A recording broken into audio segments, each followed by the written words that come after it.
Hey guys, welcome back to our channel. I'm Daniel.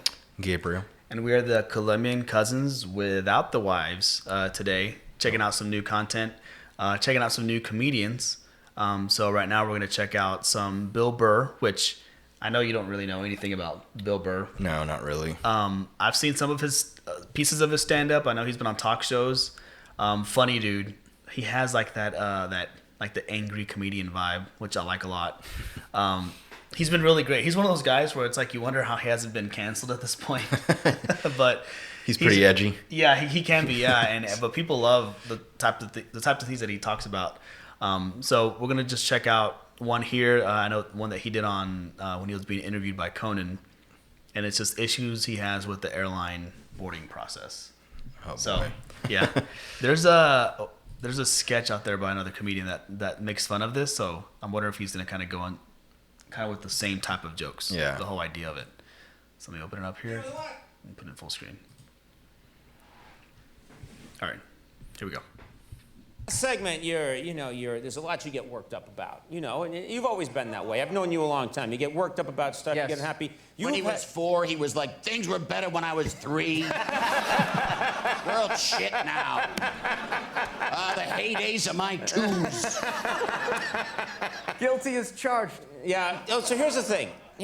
Are you now that you're playing Madison Square Garden, you got all these fans, you're extremely successful, are you able to just have some fun Yes. with the fact that you're a success? Yes, I enjoy it, but I still, the bane of my existence is I let little things bother me.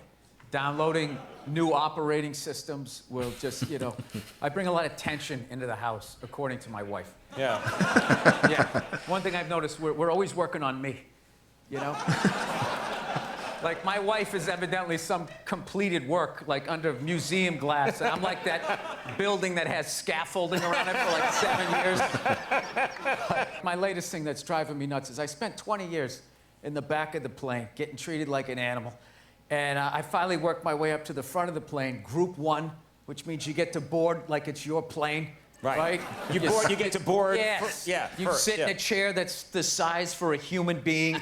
There's a place for your bag. Yep. Right? You get a little hot towel and all that. And then the second I get that, all of a sudden now, there's like these 20 groups that are like pre-boarding now.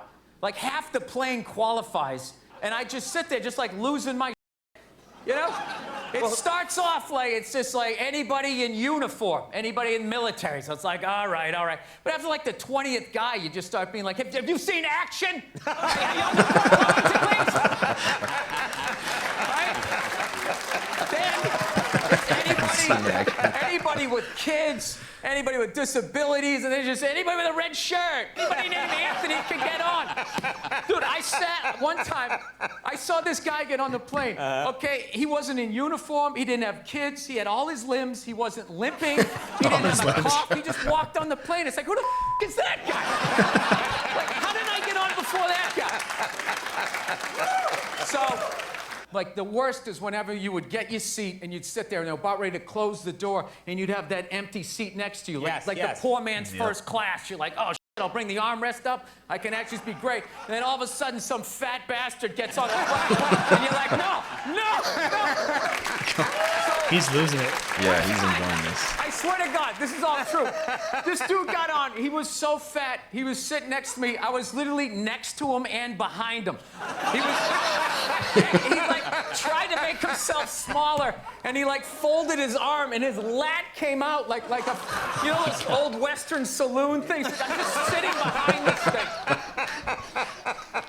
All these years, the light. 20 years, you work your way up to the front, and now still, they won't let you... Yeah, now that fat guy's considered disabled because he can't stop eating cookies. So he gets on. Look at everybody groaning. 90% of the world is starving to death. That guy. Eat a salad and get on the treadmill like the rest of us. We're all working out. What is the problem? Well, okay, what could you do? Could you do anything then? Is there anything you could do that would get I Bill imagine there's something that I could be doing. There's always something that I could be doing. That's what I've learned being married. Right. Well, you should have done it this way. This is the thing. You know what kills me? Is just like, if I could just fix my temper, my wife, she'd have nothing on me. Yeah. She'd have nothing on me. I work my off. I make a great living. I like doing the dishes. I'm a great dad. All she has on me is just it's just, I don't know, like my overall vibe. That's it. Wait, all she has on That's you it, is my it's your vibe. overall personality and vibe. Yeah, but what kills me, I was this guy The when essence of who you are is the only thing. Yeah, but I was this guy when she met me. Yeah. She's acting like I changed. Yeah. I was always flipping out. I remember she told me to go see that movie Monster. Remember that movie with Charlize Theron? Yeah. Remember that? Yeah. Yeah, and everybody was saying how, oh my God, it was unbelievable. Like, they literally blamed guys that she was a serial killer. Yeah. You know what I mean? Like, when you saw the Jeffrey Dahmer movie, it wasn't like, somebody shoved a tuna fish sandwich up my and I confused people with food, so they didn't make like a big excuse for him. You know? But I'm like watching it feeling guilt. Do they ever take responsibility for their actions? Even when they're murdering people, it's somehow our fault. It's unreal.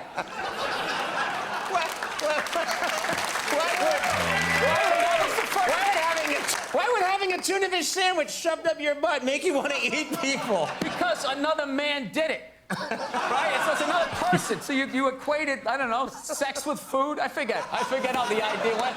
But all I know is she laughed and it kind of saw my point. I always hate when she says to me, she'll just be like, I just don't see where is that coming from? It's just like, honey, how many childhood stories do I have to tell you before you follow the breadcrumbs to the psycho that you married? I mean, did you ever take a psychology class like you didn't see this coming? Right. That's what it is. It's not that she says that I'm a jerk. It's just the nerve to be surprised. I feel like do I help you at all by getting No, this this was stuff out? cathartic. It's cathartic, right? Cathartic, because I'm going to go like home. She's not therapy. going to watch this. She's over me. I love it when a guest says, no, she's not going to watch No, this. she's not going to watch it. Yeah. Yeah, And he's starting to mellow, I swear to God. I am. I'm getting the twinkle in my eye back. At the TD Garden in Boston on October 5th and Madison Square Garden, wow, on Wednesday, November 7th. Dude. Oh, He's man. he just goes off the rails. He asked him like one question at the beginning, and he spoke for 7 minutes straight about He random just stuff. kind of goes on his tangent. The part that got me was whenever he's like, after the 20th guy, he's like, "Well, did you see action?" Yeah, He's like, "Where are you going?" It's like he's just like an office guy, like a pencil. Yeah, Yeah, dude, that was pretty funny. That's true though. Like even if you do work your way up. Yeah, I know. Which, That's why it's funny. Yeah. So that's why his humor is so good because he talks about like real life things, but You he can finds like an relate to angle to make it funny. But that one was pretty good. Cool. All right. Well, if you guys enjoyed this, subscribe and like and comment below if you have any other ideas, and we'll catch you on the next one. Yep. Peace. Peace.